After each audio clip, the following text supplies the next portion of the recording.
November 22. புனித Cecilia. ரோமையில் வாழ்ந்த இறைபக்தி நிறைந்த வசதியான குடும்பத்தில் கிபி 2ஆம் நூற்றாண்டில் பிறந்தார் செசிலியா.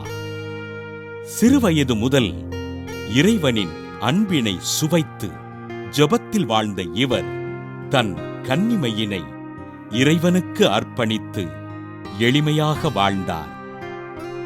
திருமணத்திற்கு மறுப்பு தெரிவித்து இறைபக்தியோடு வாழ்ந்த இவருக்கு இவரது பெற்றோர் கிறிஸ்தவர் அல்லாத வலேரியன் என்பவரை திருமணம் செய்து வைக்க கணவரிடம் தன் கற்பை இறைவனுக்கு அர்ப்பணித்து விட்டதாக தெரிவித்து ஆண்டவரின் நற்செய்தியினை எடுத்துரைத்தார்.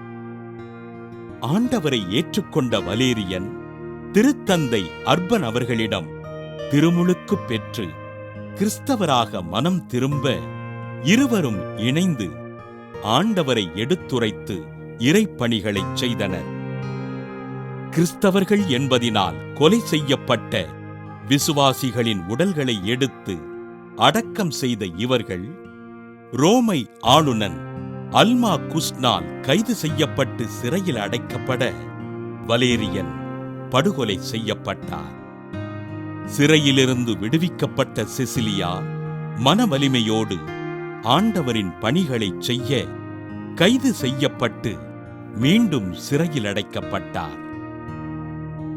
சிறையில் பல்வேறு துன்பங்களை அனுபவித்த செசிலியா ரோமை ஆளுநனால் தலை வெட்டப்பட்டு கழுத்தறுந்த நிலையில் 3 நாட்கள் இறைவனை புகழ்ந்து பாடி விண்ணகமடைந்தார். தான் வாழ்ந்த காலத்தில் ஆண்டவரின் பணிகளைச் செய்து அவரை புகழ்ந்து பாடித் துதித்த செசிலியாவினை திரு அவை புனிதராக உயர்த்தி பாடகர் குழுவின் பாதுகாவலராக அறிவித்தது. புனித செசிலியா திருவிழாவினை கொண்டாடுகின்ற நாம் நமது பங்கு தலங்களிலுள்ள பாடகர் குழுவினர்களுக்காக ஆண்டவரிடம் ஜெபிப்போம்.